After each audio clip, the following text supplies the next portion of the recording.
as a clinician, it is imperative that you know as to what kind of situation you are treating.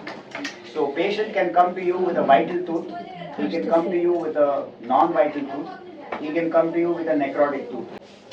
Now when you know you are working in vital tooth, you are very sure that you are not working with a lot of microbes in the root canal flora. Okay, so these are easy cases for you.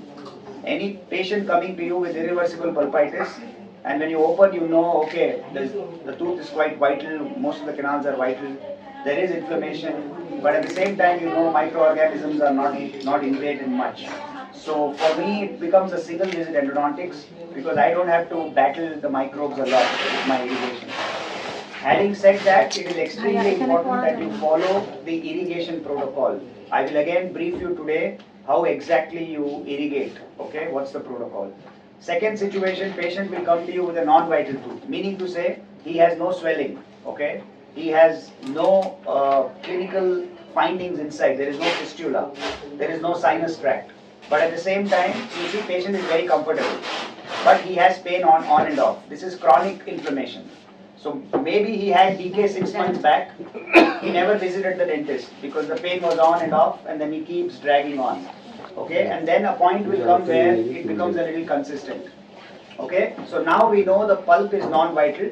That means over a period of 6 months, microorganisms have invaded substantially, and now it's kind of a moderately challenging case. It's not that easy.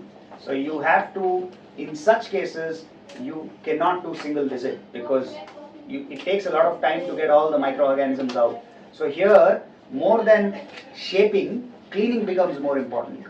So your focus is always cleaning. Okay, patient is coming to you with a hot tooth. What is hot tooth?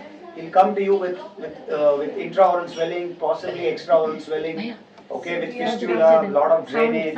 And in such cases, you know what is the most important challenge? Is to anesthetize the tooth. Now usually your regional blocks will not work. Okay, inferior alveolar nerve block will not work. So I'll give you a simple clinical tip. Give a block first.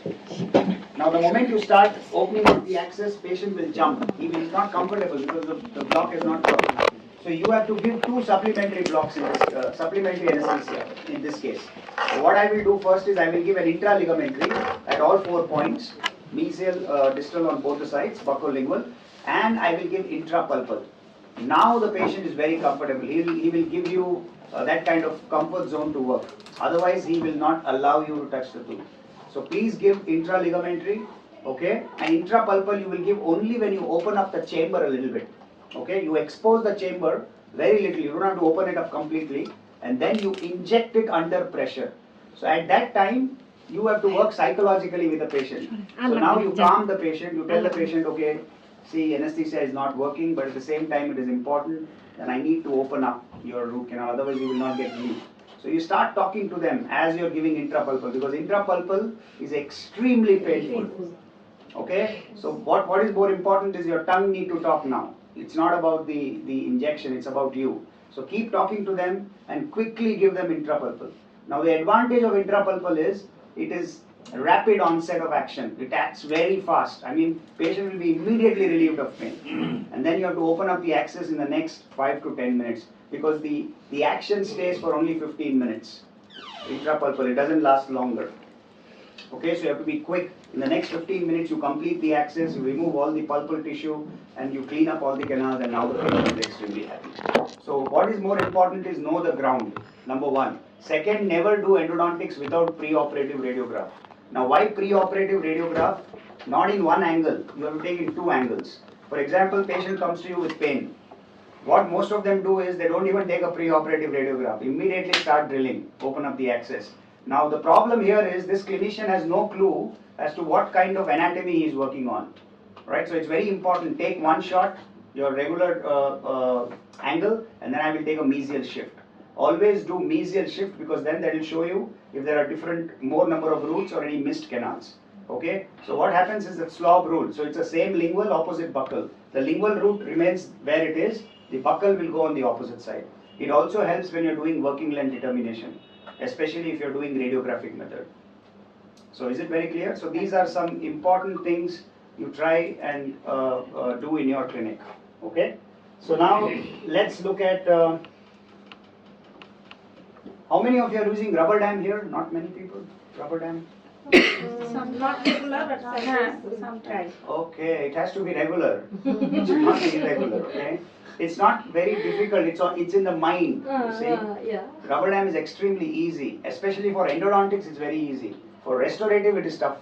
For restorative, you need a lot of practice, but for endodontics, it's pretty easy because it's all single tooth isolation.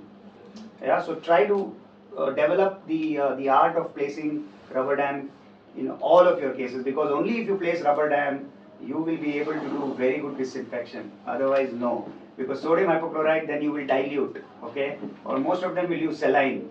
If you're using saline, it's useless. You're not doing endo. Don't do endo if you're using saline. Okay, so please try to use rubber dam. The other important thing is when you're doing endodontic treatment is a term called pre-endodontic restoration. Does anybody do pre-endodontic restoration? Yeah. So first principle is after your anesthesia is effective, you start excavating all the decay. First thing, don't focus on opening up the access. First principle of access opening is remove all the soft dentine. Okay, you can leave affected dentine, but remove all the infected dentine. Once you remove everything, whatever is missing now because of decay, please build that back. Right? Why? Because I need all four walls intact when I am doing my endo. For two reasons: effective instrumentation and efficient irrigation. Otherwise, all your irrigant will not hold in a box like situation. So you have to do this. So your pre-endodontics can be a glass ionomer. Not necessary you have to do a composite, because it's only a temporary until I finish my endo. Okay, so these are some important basic principles. And then of course comes your pulse chamber access. Access opening, it's all about mental makeup. If I'm doing central incisor, premolar, molar, all the things should come in your mind when you start. You should know where is the location of each orifice. Okay, so usually remember, if I am doing a mandibular molar, look at the cuspal tips. Okay, every orifice will be just below the cuspal tip. So you have the mesiobuccal, you have the mesiolingual, you have the distobuccal and distolingual. 90% of the time, nowadays you see 4 canals in mandibular first molars also. Okay, very rarely you will see 3 canals. If there is 3 canals, you will see the distal orifice exactly in the center between the distobuccal and the distolingual cusp. So this is called the law of centrality. Well, this is very important. If you see anything in the center, it is confirmed there is nothing else. There is no other canal. There is nothing else, okay? Law of centrality. But mesiobuccal, mesiolingual will always be present. So remember, these are below the cuspal tip. So make a mental makeup before you start. Okay? I wished I could show you access opening demo, but maybe next time when I come, because I have a very easy technique to show. Nobody will make any mistake. So what you should do is, when you are doing on mandibular first molar, after you have removed the decay, what happens is sometimes when you remove the decay only, you will see the chamber. Then it is very easy. The moment you see the chamber, then you start moving according to the anatomy. Follow the anatomy. But say for example, if you are doing intentional endo, where you have still not reached the chamber, then it is very important, be always, rule number 1, be always in the center of the tooth. First point. Second point, when you are going from the center of the tooth, your first direction should tilt towards the larger canal. So which is the largest canal in mandibular first molar? Distal. So I am going center, my burr is going like this now. I am center, but I am going like this. So as I reach quicker on a distal canal, because the orifice and the chamber is quite wide. So now the question is, will you get a drop? How many of you feel for a drop? Now let me ask you, every time you get a drop? Common sense, why do you get a drop? Who decides? Who decides you will get a drop? You, tooth, or burr? Bar. Sorry. Burr. Sure. Tooth. You have very good student. Now this is very important, not many people know this. I am very happy that you know the answer. It's actually the burr. Imagine now you are using a round burr to start. Okay? Usually it is 3 to 4 millimeters. Okay? 3 to 4 millimeters. In a normal case, 3 to 4 millimeters. If I am using a burr whose diameter is smaller than the pulse chamber height, I will get a drop. Make sense? Yes. If I am using a burr whose diameter is larger than the pulp chamber height, I will still get a drop, but where? At the furcation. Make sense? So what is important clinically? Selection of the burr is also very important. What many clinicians do, they use the same burr for access, same burr for tooth preparation, same burr for cavity cutting. It's ridiculous. You have to keep a separate set for your endo access. Is it very clear?